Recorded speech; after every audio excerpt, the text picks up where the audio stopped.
So, welcome students. The topic is in the last class we discussed the topic single pulley or the output machine. तो last वाली class में हमने क्या discuss किया? हमने discuss किया था एक पुली सिस्टम. ये एक पुली है जिसमें टू मासेस है, राइट? टू मासेस है इसमें, M2 और M1 इसे मासेस है, राइट? M2 और M1.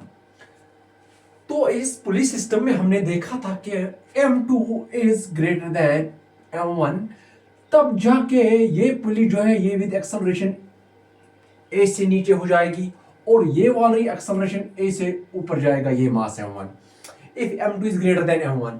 फिर उसके बाद हमने इसकी एक्सेलरेशन निकाल दी इस सिस्टम की. वो क्या थी? वो थी M2 माइनस M1 अपॉन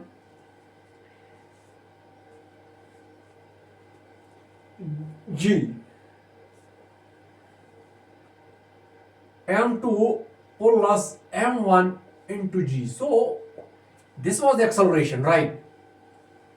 फिर हमने टेंशन निकाल दिया.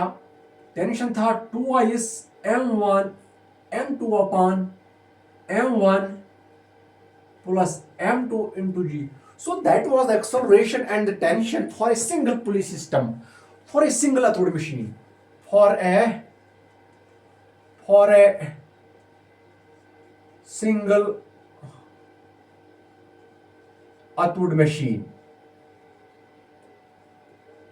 For a single Atwood machine means like जैसे कोई लिफ्ट हो रहा है, वो जो एक स्टोरी से दूसरी स्टोरी तक कोई लोड ले रहा है.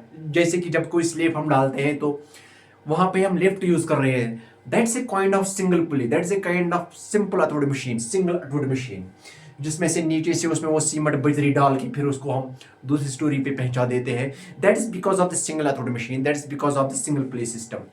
सो now in cases in the modern engineering we have multiple pulleys, two system of two pulleys, system of three pulleys, system of four pulleys. like ये single electrode machine है जिसको हम single pulley भी बोल सकते हैं. तो ये वाली एक्सेलरेशन जो हमने निकाली थी सिंगल पुली में या सिंगल एथोड मशीन में, तो एक्सेलरेशन क्या थी? mt minus m1 divided by m2 plus m1 और टेंशन था ये. तो दैट मींस एक क्वेश्चन अगर ऐसा हो सकता है, if the mass is question अगर ऐसा है, if the mass is in a single electrode machine, in a single electrode machine are 1 kg and 2 kg, then we have to find the mass, then we have to find the acceleration. उस मास का हमें उस एथोड machine का total acceleration निकालना है हमें. किस acceleration से ये ऊपर जा रहा है, राइट? किस एक्सेलरेशन से ये नीचे जा रहा है, और वो एक्सेलरेशन किस एक्सेलरेशन से मास m1 ऊपर जा रहा है और किस एक्सेलरेशन से मास m2 नीचे जा रहा है, वो वाला एक्सेलरेशन निकालना है हमें. तो हमें सीधे no need to again make the three body diagram and identify the system, then see the forces m1g downwards and tension upwards, then resolving the equations, solving the equations in two variables, two variables are acceleration and tension. The better is if you have, because most of the problems in NEET में maximum questions पूछे जाते हैं single Atwood machine पे, double एथोड machine पे questions पूछे जा सकते हैं, but in JEE, but for NEET we can have the most possibility is कि सिंगल एथोड मशीन ही से पूछा जाएगा. और यहाँ पे आप क्वेश्चन जब एग्जाम में पूछा जाएगा तो you don't need to make a three body diagram, identify the system and examine the forces. The point over here is the better is to understand, to memorize the acceleration of a single electrode machine. तो single electrode machine में हमारी acceleration क्या आती है? अगर हमारे पास mass m1 और m2 है तो acceleration क्या है? Subtraction of masses upon addition of masses into acceleration due to gravity. So that is simple, as it's easy to remember. Subtraction of masses upon addition of masses into acceleration due to gravity. So then acceleration can be given as m2 minus m1, that is 2 minus 1 divided by 2 plus 1, that is into g, that is equal to 1 upon 3g. So that is the meter per second square. So that is the acceleration of the mass. So it means, for example, if this is the acceleration of this mass going upwards, then this acceleration, the same will be the acceleration of mass m1, but it will be opposite in the direction to that acceleration. So it means if this is the acceleration a2, that means the acceleration of for this mass, then acceleration then acceleration a1, I mean this one, this will be the same, but it will be simply minus times a2. So what I'm trying to say is that अगर ये वाली acceleration 1.3 g is acceleration due to gravity 9.8 metre पर second, अगर ये वाली नीचे की ओर है तो ये वाली भी इतनी है, लेकिन upward direction opposite to that acceleration. So I hope that was all about the single pulley, that was all about the single outward machine. Now अब we will jump to the double pulley system, double outward machine. So इस problem में आपको याद क्या रखना है, free body diagram तो मैंने दिखा दी, फिर आइडेंटिफाई सिस्टम करना दिखा दिया मैंने कि कौन कौन से ब्लॉक्स पे फोर्स एक्ट हो रहा है, जैसे इस पे तो फिर दो इक्वेशंस मैंने निकाल दी, फिर उन पे मैंने वो उनको सॉल्व करके मैंने एक्सेलरेशन टेंशन निकाल दिया. अब इसके बाद हम जंप करते हैं to double outward machine. Double outward machine.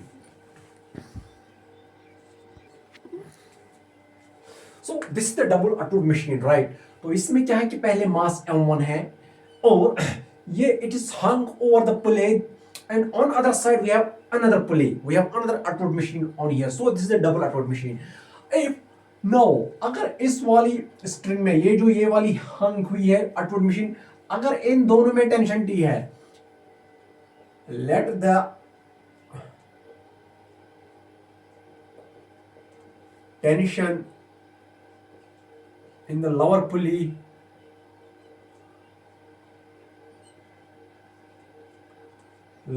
system is T. अगर इस वाली पुली सिस्टम में स्ट्रिंग का टेंशन T है, राइट, देन देख लो, अगर इस वाली पुली सिस्टम के स्ट्रिंग में टेंशन T है, so this tension, it means this tension will be the same tension. So this the addition of these two tensions will be along the string hung over the first pulley, right? अगर इसमें tension, इस string में tension T है और इस string में tension T है, so it means अगर ये वाला मास नीचे जा रहा है, राइट, तो ये वाला टेंशन प्लस ये वाला टेंशन इस स्ट्रिंग में होगा, right. So as easy as ABC, right. अगर ये वाला मास ऊपर जा रहा है तो जो टेंशन इस स्ट्रिंग में होगा वो होगा this tension plus this tension. अगर ये वाला मास नीचे जा रहा है तो इट मींस ये पूरी पुली जो है ये ऊपर जाएगी और इसमें जो टेंशन होगा इस स्ट्रिंग में वो होगा ये two this tension plus this tension. Why? Because this pulley, this outward machine is supported by this string only. That's why the tension in this string. So इसलिए क्योंकि ये वाली जो string है इसको, ये वाली string इन दो पुलिस, ये वाली string इन दो masses को support करती है, right? इस string की वजह से ये दो masses support हुए हैं, तो it means इन दो string में जो tension है उनका addition इस string में होगा. That means this tension will be 2T. So it means then the tension in the string of mass m1 is 2T. So it means इसमें जो टेंशन होगा वो होगा 2T, right? I hope you understand it. Because अगर ये वाले दो मास support है किसी स्ट्रिंग से और अगर इन दो स्ट्रिंग में टेंशन यहां भी T है और यहां भी T है, तो इट मींस जिस स्ट्रिंग की वजह से ये दो मास सपोर्ट है, जिस पुली की वजह से, जिस स्ट्रिंग की वजह से ये दो मास अटैच है, दैट मींस दिस स्ट्रिंग की वजह से, तो इट मींस इस स्ट्रिंग में इन दो टेंशन का सम होगा, दैट मींस इस स्ट्रिंग का टेंशन 2T होगा. सो अब ये मास अगर नीचे की ओर जा रहा है तो it means is 2T, right. Therefore Newton's second law of motion. तो Newton's second law of motion हम अप्लाई करते हैं. Newton's second law of motion. हम Newton's second law of motion. इसमें क्या है tension, इसमें क्या है 2T है, इसमें 2T है टेंशन, इसमें 2T है टेंशन, 2T. लेकिन इसका जो मास है नीचे की ओर है m1 g, राइट. तो 2T माइनस m1g, राइट. अगर इस मास की एक्सेलरेशन a है तो it will B m1 into a. 2T minus m1g, right. Because इस स्ट्रिंग में जो टेंशन है वो 2T है. सो इसमें कितने फोर्स लग रहे हैं, एक ये 2T वाला है और m1g है. तो ये इसकी फ्री बॉडी डायग्राम क्या है, इस वाले की फ्री बॉडी डायग्राम में अलग से यहां बनाता हूं. इस वाले की एक तो ये होगा ये मास है इसका, इस वाले की फ्री बॉडी डायग्राम मैं बनाऊंगा, इस वाले की वो होगा m1g2t। सो ये इस वाले मास की फ्री बॉडी डायग्राम ये है। So that is 2t minus m1g is equal to m1a। ये पहली वाली इक्वेशन है, राइट। अब सेकंड वाली इक्वेशन क्या है?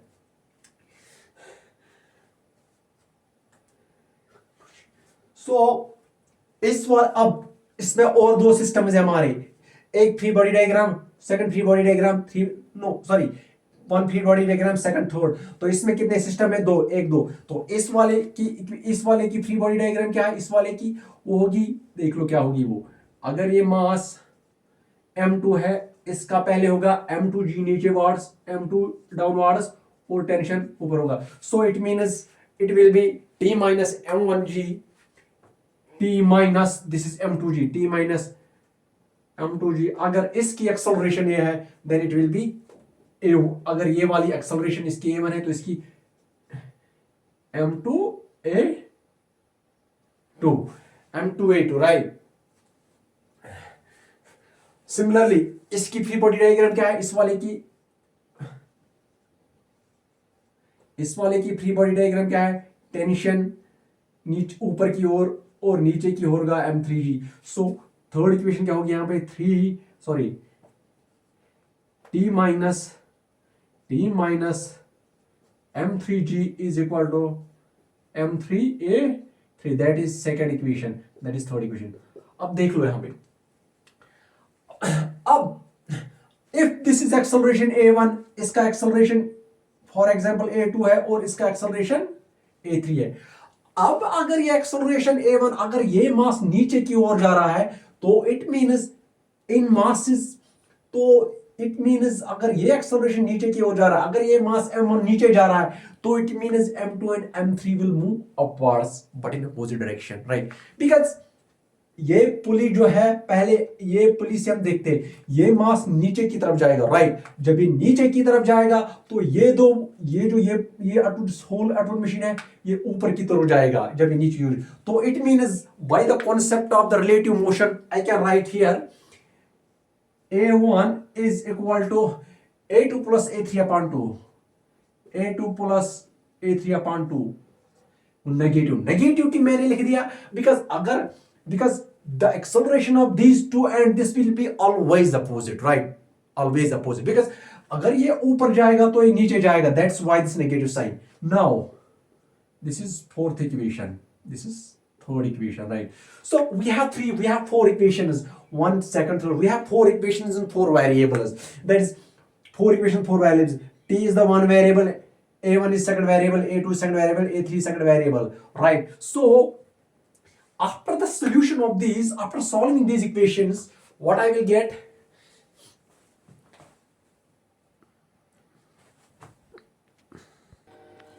So these are the four equations. 2t minus m1 is equal to m1a1, t minus m2 is equal to m2a2, and t minus m3 is equal to m3a3, and a1 is equal to minus times a2 plus a3 upon 2. So after solving these four equations, I will get a1 equal to,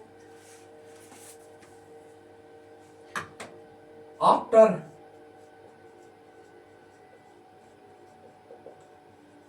solving these four equations, a1 is equal to 4 times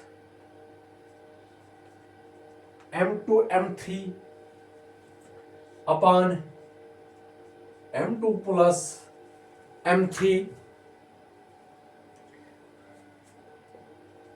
minus m1 upon 4 times m2 m3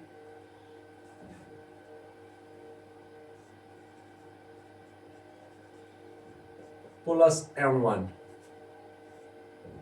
into g. So this is the one equation, or I can write it a1 is equal to 4 times m2 m3 minus times m1 into m2 plus m3, m2 plus m3 upon 4 times m2 m3 plus m1 into m plus m2, m1 into m2 plus m3, so into g. So this is the acceleration of first mass, this is the acceleration of this mass, right? Similarly, acceleration a2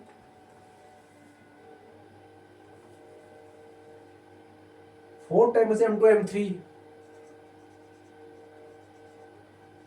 4 times m2 m3 plus m1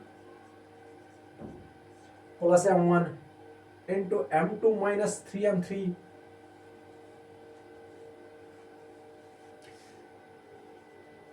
m2 minus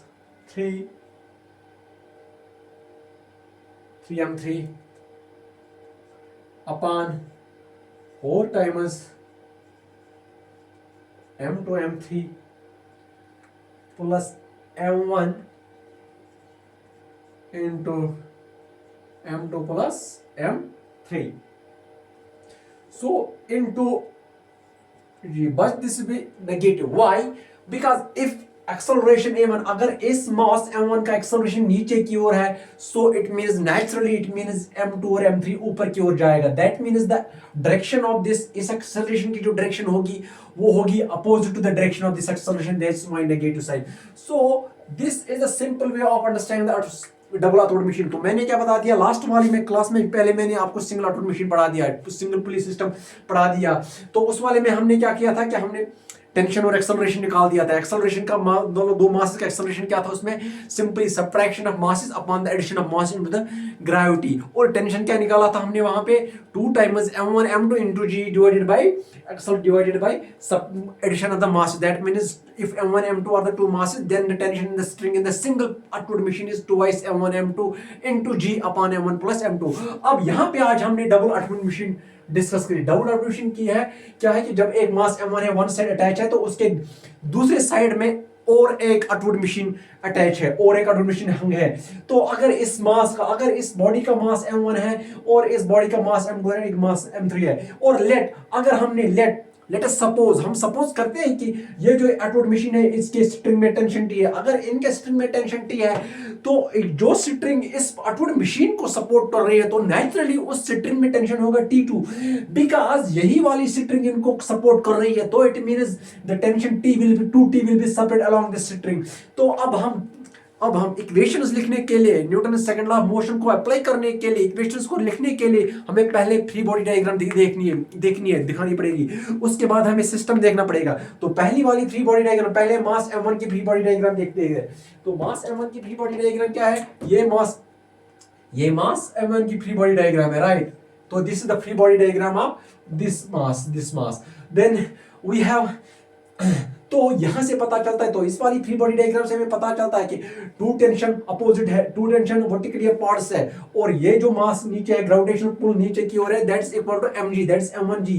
सो यहां पे जो इस वाली पे equation of motion जो बनेगी वो बनेगी 2t minus m1g. और अगर ये एक्सेलरेशन a1 के साथ मूव हो रहा है, that means 2t minus m1g is equal to m1 a1. अब ये इसकी फ्री बॉडी डायग्राम देख के और इसकी फ्री बॉडी डायग्राम देख के, इसकी फ्री बॉडी डायग्राम हम यहाँ पे देखते हैं. इसका टेंशन T है लेकिन m2g नीचे की ओर है. देख लो यहाँ पे, देख लो फ्री बॉडी डायग्राम. तो इसमें क्या आएगा, T minus m2g, लेकिन एक्सेलरेशन a2 से मतलब मूव हो रहा है, that means T minus m2g is equal to m2 a2. तो वो वाली मैंने यहाँ पे लिख दी. फिर मैंने इस वाली बॉडी की ये सिस्टम मैंने डिस्क्राइब किया, मतलब ले लिया, कंसीडर किया. इसकी फ्री बॉडी डायग्राम देख के मैंने ये बना दी फ्री बॉडी डायग्राम यहाँ पे. T minus m3g नीचे की ओर है, because everybody has, because Earth's gravitational pull, everybody has the force of mg. तो इसका m3g है लेकिन टेंशन अपोजिट वर्टिकली अपवर्ड्स है, तो इसका आएगा T minus m3g is equal to m3a. फिर उसके बाद और एक कॉन्सेप्ट आता है. अभी हमारे पास 3 इक्वेशन आई, उसके बाद और एक कॉन्सेप्ट आता है, एक्सेलरेशन का कॉन्सेप्ट आ रहा है. देख लो, अगर ये वाली एक्सेलरेशन a1 नीचे की ओर जा रहे तो इट अकॉर्डिंगली एक्सेलरेशन ये जो है ना, ये वाली पुली ऊपर की ओर हो जाएगी, बिकॉज जब ये नीचे की ओर जाएगी तो ये स्ट्रिंग जो है, इस स्ट्रिंग की वजह से ये सपोर्ट हुई है ये वाली पुली। तो अगर ये नीचे की ओर जा रहा है तो ये स्ट्रिंग ऊपर हो रही है, तो इट मींस जो एक्सेलरेशन a1 की डायरेक्शन है उसके अपोजिट में इन दोनों का एडिशन होगा, और concept of relative velocity. So that's why I wrote here a1 is equal to minus times a2 a3 plus upon 2 minus क्यों नेगेटिव क्यों लगा दिया, because always whenever if acceleration a1, अगर एक्सेलरेशन a1 ऊपर की ओर है तो ये दो नीचे जाएंगे, अगर ये नीचे जाएगा तो ये दो ऊपर हो जाएंगे। तो फिर हमारे पास ये चार इक्वेशंस ऑफ मोशंस आ गई, पहली वाली ये, दूसरी वाली ये फर्स्ट फ्री बॉडी डायग्राम की इक्वेशन है, ये सेकंड फ्री बॉडी डायग्राम की है, ये थर्ड फ्री बॉडी डायग्राम की है, और ये एक्सेलरेशन है। तो इन चारों को सब सॉल्व करके हमारा एक्सेलरेशन क्या आ गई, इसकी एक्सेलरेशन क्या आ गई, 4 times m2 m3 minus m1 into m2 plus m3 divided by 4 times m2 m3 plus m1 into m2 plus m3। तो दैट्स द एक्सेलरेशन। फिर एक्सेलरेशन सेकंड क्या होगी, दिस, तो एक्सेलरेशन थर्ड भी ऐसी होगी। तो इट मींस सो नेगेटिव इसमें क्यों आएगा, बिकॉज जो एक्सेलरेशन इसकी होगी उसके अपोजिट डायरेक्शन में एक्सेलरेशन इसकी होगी, दैट मींस ये एक्सेलरेशन और acceleration always will be oppositely. So I hope you understand today this, so I hope you understood today double output machine. So similarly we can have another output machine. So दो उन पे questions नहीं आते, तो लेकिन I will give a still glimpse of those things like third, 3 output machine, then infinite pulley or infinite output machine. So I will try to give a glimpse of that. लेकिन उन पे questions नहीं आते, लेकिन ये जो single output machine पे questions आ सकते हैं, नीट में आ सकते हैं, जैसे मैं भी दिखा दूंगा आप एक उसमें कौन कौन से क्वेश्चंस पूछे गए हैं।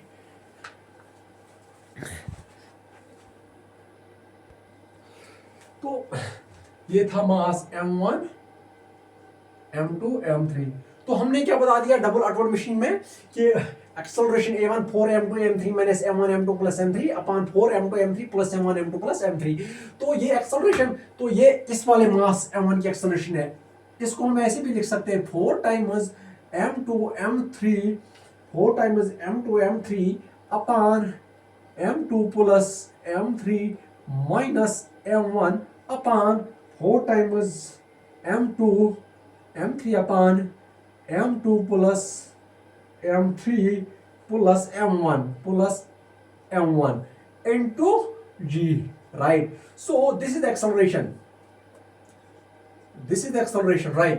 So इसको हम ऐसे भी, तो इट मीन्स इसकी एक्सेलरेशन, ये जो डबल आउटपुट मशीन में मास m1 है, इसकी एक्सेलरेशन क्या है या तो जो whatever you feel comfortable in memorising, इधर इसको आप रट सकते हो या इसको रख सकते हो, जिसमें आपको इजी लगता है रटने में, जिसको आप इजी से याद कर सकते हो, चाहे ये वाली फार्मूला या फिर वाली formula, it depends on you. But I think better is आप ये वाली फार्मूला को याद करके रख लो, इसमें क्वेश्चंस पूछ सकते हैं ये लोग, सिंपली मास को कुछ रिप्लेस कर सकते हैं और ये क्वेश्चन पूछ सकते हैं इसमें। Now 4m2 upon m3, so this is the acceleration of the mass m1. After that, if we can check over here, so if ये वाली जो है, ये वाली अगर इसको हम मास इफेक्टिव मानेंगे, ये वाली जो टर्म है 4m2 m3, अगर इस वाली को हम इसको मास इफेक्टिव लिख देंगे हम, मास इफेक्टिव मीन्स इस पुली का मास, इस आउटपुट मशीन का मास अगर हम लिख लेंगे यहां पे, राइट, तो ये क्या बनेगा यहां, it will be equal to 4 times m2, I will write here put 4 times m2 m3 upon m2 plus m3 is equal to mass effective, which is the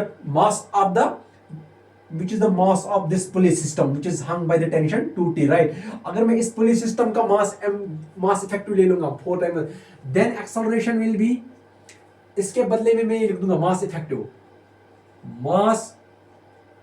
effective minus m1 upon इसका mass effective plus m1 into g।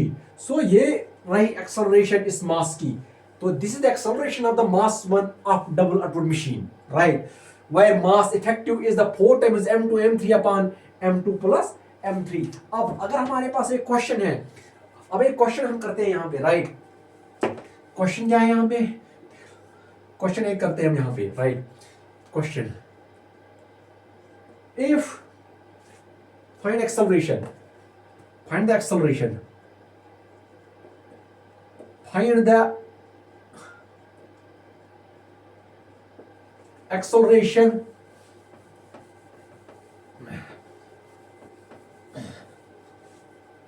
find the acceleration of double Atwood system, find the acceleration of, find the acceleration in double Atwood machine, in double Atwood machine, in double Atwood machine shown as, ये रही double Atwood machine.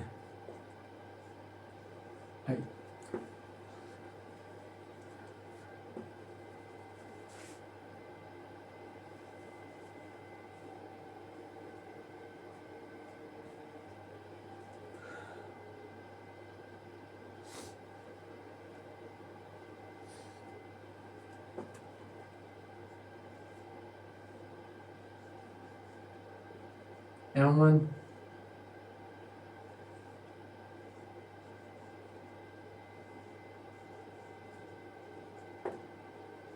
इसका मास भी m है, इसका मास m भी है, इसका मास m भी है, तो हमें एक्सेलरेशन दिखाना है इसमें, हमें इसमें एक्सेलरेशन पता करना है। अगर ये ऊपर जा रहा है एक्सेलरेशन a के साथ है, हमें इसमें एक्सेलरेशन निकालनी है, ये एक्सेलरेशन निकालनी है हमें, ये कितनी है, राइट। तो आई नो, जैसे कि मैंने आपको बता दिया कि एक्सेलरेशन, ये वाली एक्सेलरेशन कितनी है, mass effective minus mass m1 upon mass effective plus mass m1 into g। तो इट मींस आंसर इसका क्या है, आंसर है simply acceleration is equal to mass effective, because I have, जैसे कि मैंने आपको बता दिया कि ये जो डबल Atwood मशीन है इसमें 3 मासेस होते हैं। फिर पहले तो हमने इसकी एक्सेलरेशन निकाल दी, वो कितनी निकाल दी, ये 4 times m2 m3 upon minus 4 m2 m3 upon m2 plus m1 into g। तो इसको मैंने शॉर्ट में लिख दिया क्या, mass effective minus mass m1 upon mass effective plus mass m1 into g, where mass effective is 4 times this mass into this mass upon this mass into this mass, where 4 this is the effective mass, this is the effective mass है और so mass effective यहाँ पे क्या है, mass acceleration is mass effective up minus m this m right। ये मास effective जो है ये इन दो मास से बनता है हमारा, डबल Atwood मशीन में जो मास इफेक्टिव बनता है वो इन दो मास से बनता है। वो कितना होता है effective mass, 4 times this mass into this mass upon this mass into this mass, so minus times mass effective plus mass into g, so ये वाला मास कौन है, ये वाला मास ये मास है, राइट, अंडरस्टैंड। और ये मास को और ये मास इफेक्टिव क्या है, ये इन दोनों से बनता है। व्हाट इज मास इफेक्टिव, पहले हम मास इफेक्टिव देखते हैं यहाँ पे। Mass effective is equal to 4 times m2 m3, 4 times m2 m3 that is 4m square, right, upon m2 plus m3 m plus m that is 2m, so it is equal to 2m, right, it is 2m, so effective mass is 2m, therefore acceleration is equal to mass effective is 2m minus m upon 2m plus m into g, so it is equal to m by 3m into g, so it is equal to g upon 3, therefore acceleration क्या आ गई इसकी, g upon 3, सो metre पर second square. So this is the acceleration of this mass with which the mass m goes upwards. तो ये रही वो वाली acceleration जिससे मास m ऊपर जा रहा है। तो क्वेश्चन क्या था, क्वेश्चन था कि हमारे पास एक डबल Atwood मशीन है जिससे 200 मास m1 टू m3 है। हमारे पास क्वेश्चन था कि एक क्वेश्चन है हमारे पास डबल Atwood मशीन का कि इसमें मास m है अटैच और सेकंड साइड में एक Atwood मशीन और एक Atwood मशीन अटैच है, हंग है। तो हमें देखना है कि अगर ये मास m ऊपर जा रहा है विद एक्सेलरेशन a के साथ, तो वो एक्सेलरेशन कितनी है। जैसे कि मैंने इससे पहले वाले टॉपिक में डबल एडमिशन पे पढ़ाया, तो उसमें मैंने दिखा दिया आपको कि एक्सेलरेशन अगर ये m1 है, जैसे मैंने बता दिया था उसमें, अगर ये मास m1 है और ये मास m2 है और ये मास m3 है, देन तो ये अगर ये एक्सेलरेशन a1 के साथ ऊपर जा रहा है ये मास, देन वो एक्सेलरेशन किसके बराबर निकल सकती है, 4m2 m3 minus m1 into m2 plus. तो या तो उसको हम ये और एक शॉर्ट फॉर्म और एक फॉर्म में लिख सकते हैं। तो इट मीन्स ये एक्सेलरेशन a1 कितनी आएगी, दिस। तो फिर हमने उसके बाद अगर हमने 4m2 m3 plus m2 m3 को मास इफेक्टिव से रिप्लेस किया, इस वाले मास को हम 4m2 m3 plus m2 plus m3, मैंने इसको मास इफेक्टिव के साथ रिप्लेस किया। मास इफेक्टिव के साथ रिप्लेस करके मैंने एक्सेलरेशन a1, जिस एक्सेलरेशन के साथ ये मास m1 ऊपर जा रहा है, वो एक्सेलरेशन कितनी आ गई, mass effective minus mass m1 upon mass effective plus mass m1 into g। Then उसके बाद मैंने ये प्रॉब्लम आपको दिखा दी। एक एक्सेलरेशन निकालनी है हमें, डबल अतोड़ मशीन में हमें एक एक्सेलरेशन निकालनी है, इस मास की एक्सेलरेशन निकालनी है हमें। अगर ये भी इस बॉडी का भी मास m है, इस बॉडी का भी मास m है और इस बॉडी का भी मास m है, तो हमें देखना है कि ये एक्सेलरेशन किस एक्सेलरेशन से ऊपर जा रही है, एक्सेलरेशन कितनी है। आई नो, मैंने आपको दिखा दिया कि एक्सेलरेशन कितनी है डबल अटोमिक मशीन में, वो है mass effective minus mass m1 divided by mass effective plus mass m1 into g। ये मास इफेक्टिव कहां से आता है, ये मास इफेक्टिव आता है ये जो अटोमिक मशीन से बनता है, ये मास इफेक्टिव इन दोनों मासेस को कंबाइन करके मास इफेक्टिव बनता है। वो होता है, कभी-कभी ये क्वेश्चन भी पूछ सकते हैं कि what is the effective mass in a double atomic machine, that is simply 4 times m2 m3 upon m2 plus m3 is equal to mass effective. फिर मैंने देख लिया कि इसमें मास इफेक्टिव कितना बनेगा, 4 times m into m, that is 4m square upon m plus m, that is 2m, right. So वो आ गया मास इफेक्टिव आ गया 2m, यहाँ पे देख लो 2m आ गया मास, यहाँ पे मास इफेक्टिव आ गया यहाँ पे 2m। देन उसके बाद हमने एक्सेलरेशन निकाल दी, mass effective minus m1 upon mass effective plus m1 into g। Mass effective आ गया 2m, that is 2m minus m upon 2m plus m into g, that is 2m minus m is 2m 3, that g by 3. That means this is the acceleration of a double atomic machine. It is the acceleration of the mass of the double atomic machine which is given here. So I hope that was all for today. तो आज हमने थोड़ा बहुत last वाला class revise किया, single atomic machine क्या होती है, उसके एक्सेलरेशन कैसे निकालते हैं हम, टेंशन कैसे निकालते हैं। Then after that we discuss the double atomic machine. Double atomic machine actually होती क्या है कि एक मास होता है और उसके दूसरे साइड में और एक पुली अटैच होती है और एक पुली हैंग होती है। तो फिर उन मासेस का हमने एक्सेलरेशन निकाल दिया, फिर हमने एक प्रॉब्लम की मास इफेक्टिव निकाल दिया। So I think that is all for today. I hope we will meet in the next class. अल्लाह हाफिज, ऑल द बेस्ट।